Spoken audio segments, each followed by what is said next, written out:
Welcome to this, the fifth in a series of 6 films focusing on playful parenting in the pandemic. We called this episode Weathering the Storm, and in it we're going to focus on the importance of nurture and the healing power of touch. So, Joanne, when we talk about the healing power of touch, what are we referencing? What are we speaking about? We're really talking about that deep pressure, not the kind of pressure now that you'd be leaning in and it's sore, but not that light, fluffy, that deep proprioceptive touch, and why that is so therapeutic and healing and is so strengthening and impactful in relationships is because proprioceptive touch sends a message to the skin to cue the brain that you're okay, you're safe, you're secure. And what we know is that loving, gentle, caring touch like this between two trusted people within a relationship actually lowers the cortisol levels that we might be feeling, which is part of how we get so stressed and anxious, and can trigger and activate those happy hormones, those love hormones of oxytocin in the body and the brain. So it's really, really important. I think particularly at the moment when we're all getting a little bit touch wary and don't be touching and limiting the hugs.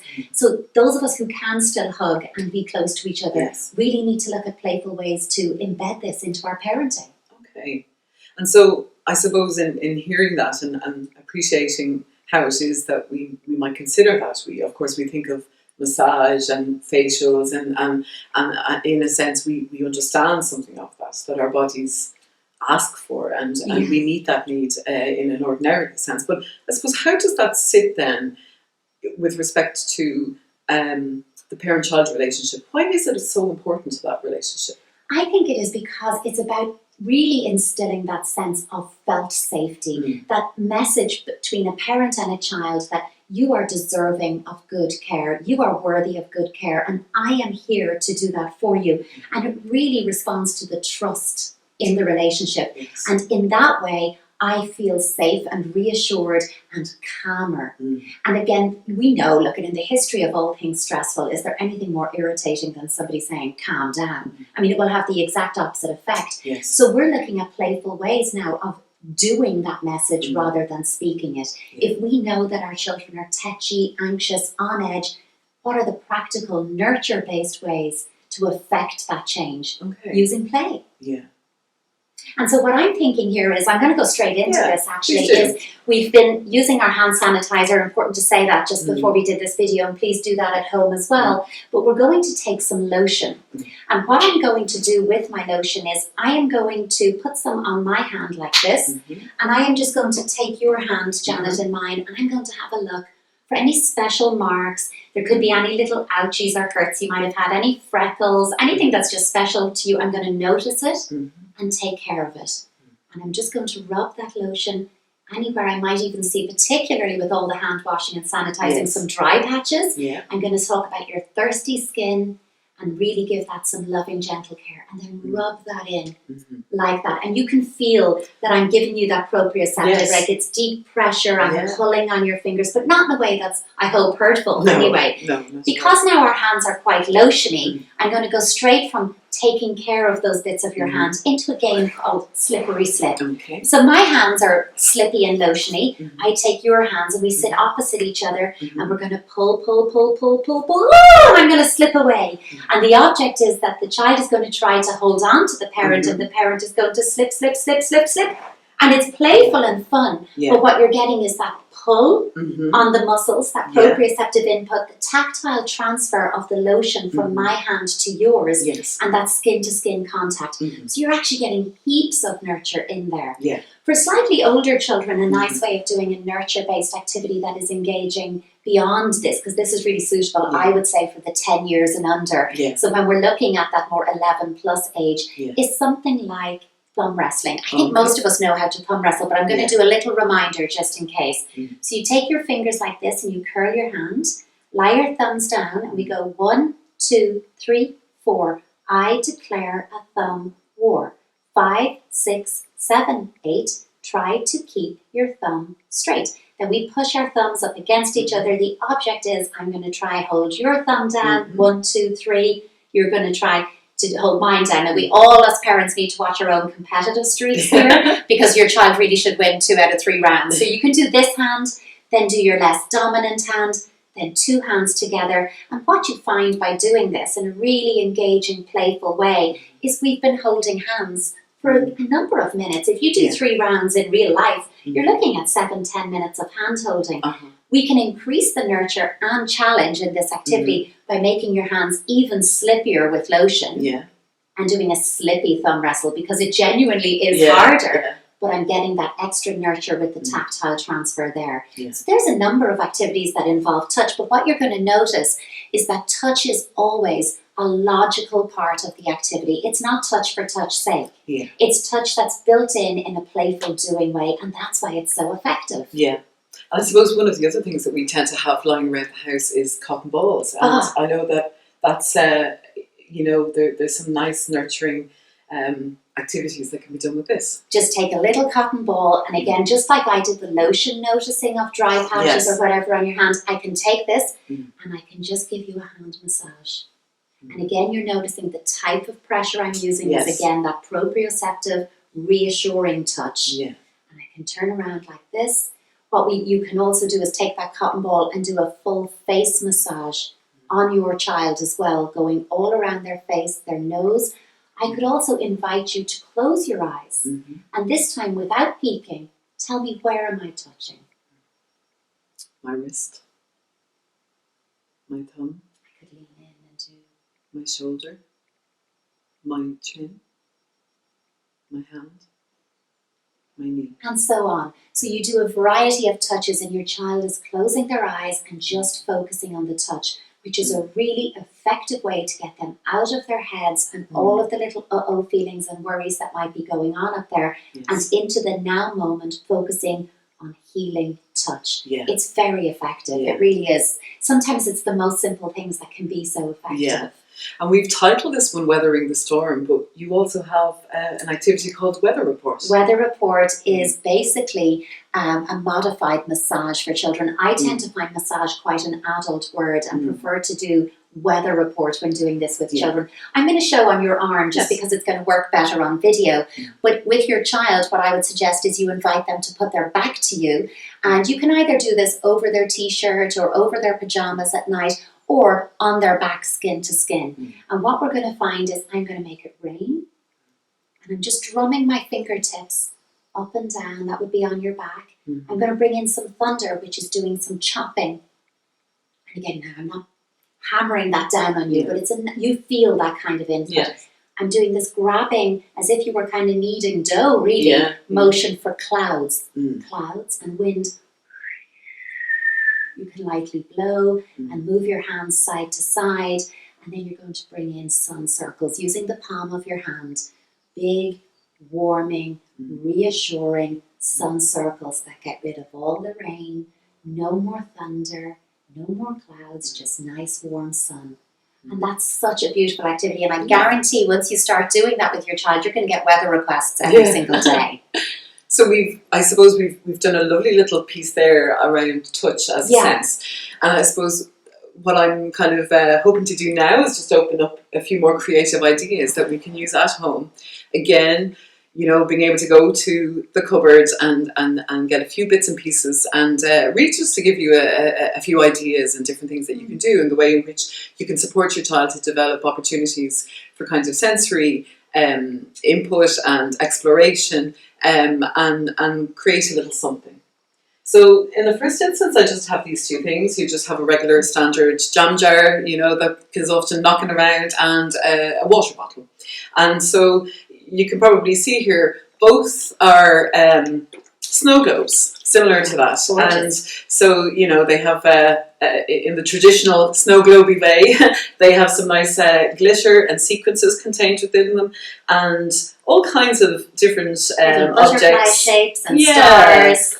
Exactly. This one here has a few kind of added bits. So I suppose there we're thinking about the way in which we're tending to the visual, the pleasant experience of seeing things moving. It offers a calming sense and that kind of fluidity of water, and of course it can often be used as an opportunity for a little bit of space and time out, a reflective space for a child, but also it has that naturally soothing kind of qualities to it. This one here, again, you've got the sound of the water, which and then the opportunity to be able to become physically activated and engaged with the bottle itself.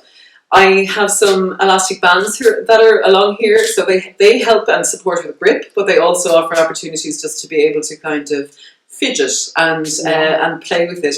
And again, you're getting that contrast between the smoothness of the bottle and then the rubber grip here. I've added a nice fluffy pipe cleaner to the top, so again, we're looking at another sensation there, another form of touch sensation. And again, inside we have buttons, we have sequences, we have a little man with a smiling face, and some more glitter, and again, just another little thing that you can make at home. Here I have another bottle. This one's a glass bottle. It's a little bit weightier. It's heavy. What I like about this one is that it also is something that now can be used on the floor. So while we might think about this being something that can be shook and shaken, this can be rolled, and it's filled full of coloured rice. And the rice itself, it's quite easy to colour. You'll find all of the instructions on how to do so in the supporting material that we have.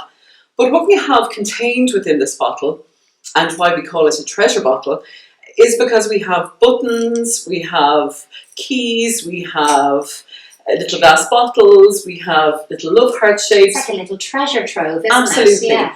And really what it offers and affords is the opportunity to be able to kind of have a game of hide and seek, and to use this as a means of being able to see what can be found. So in a sense, you can prescribe an activity with a child where you say, how many hearts can you find in this? Can you see how many different colour buttons that you have? So it becomes an activity that you can make in that kind of traditional creative sense, but it's also something that kind of looks quite pretty, that can sit on a shelf when not in use, but that also becomes a kind of focused and structured activity when you might be looking for also would be something. so calming, because again, I find all of my focus is on the bottle, the rice, the colours, the movement, and now you've given me a task, find the hearts, and again, I'm intensifying my focus. So actually a really effective way to calm me down in a doing rather than saying way. Absolutely.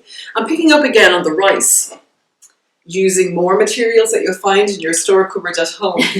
There's a bit of a DIY frenzy at the minute, but one of the things that most people can have at home is something like a painting tray. But of course you could also use a serving tray, a baking dish, a basin that you might have at home. And so what we've included here is the coloured rice again. So you're getting that in this time, there we were using that visual sense of exploration. Now we're getting into it. Now we're physically sinking the hands into the rice. So we're getting that sensory experience again. But in this, I just have lots of different objects. I just have small little toys, again, some buttons, some, sequences and bits and pieces that you'll find at home. And here the objective really is to be able to allow your child the time to have that physical sense of the sensation and immersing their hands within the rice, but also again incorporating the game and the go seek aspect to it. So there's a delight in the discovery of, ooh, look what I found, and dig again, and look what I now found. Yeah. I think that would keep kids entertained for certainly. And one of the things that I would do with this is that sometimes you might only have, say you have a button, for instance. You might use the tray and, the child looks away, you hide the button, and then they go and try and find it. So you can, again, reduce the kinds of and the number of materials that you might have within the sound, but play it again and again and again. And it's one that groups of children can play together. That's what I like about that, is they could all dig and try and find their own little treasures within it. So if you're parenting maybe 3 or 4 children at home and you're looking at, that's great, but I need something for them all to do together, I think that's a really super one. So here I have a nice little colourful bowl. And these are, a technical term, or at least one that I use is squidgies. and these have a number of different fillings. So these are just balloons that, you might have knocking around in that drawer that everybody has in the kitchen that has all kinds of things. And here we have 3 different versions. Of course, you can use anything and everything to fill a balloon, and that will give a different sensation. This one here is a combination of corn flour and hair conditioner.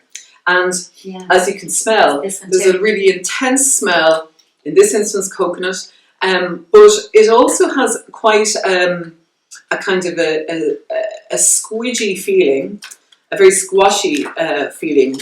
But of course, it's contained within the balloon, so it's without the messiness of It's very stickiness. regulating. I feel like I can sink my thumb in and then it'll bounce back out. I could do that over and over again. This is very regulating and relaxing. This one here is it's a little less squishy like, but this one is our chia seeds. These were lurking in the back of the cupboard, and but they offer a different kind of sensory experience again. You squash, it tends to hold its form a little bit more. It's not as kind of slightly liquidy as the other one. I feel I have to give this a harder squeeze. Exactly. And then when you do push it, you get that feeling, you can feel the grains, you can feel the seeds between your fingers. And of course you can use any kinds of seeds or beans or pulses or for that kind of sand. Exactly. Yeah. And we have some salt ones here. The salt holder form, again, much more. You can actually squash this right down, or as you had suggested, you can use it for your thumbprint, or a handprint. And perhaps a game that you might do with it is that you could take an impression of your elbow, your shoulder, chin. Exactly, and perhaps some, the other member of the family or the child and the parent just guesses what that is. Some lovely ways of using those, but they're very regulating. Yeah. So have a look at our series of extra movies, the creative extras, where we will show you how to make these and some of the other sensory activities that we've had, and have fun.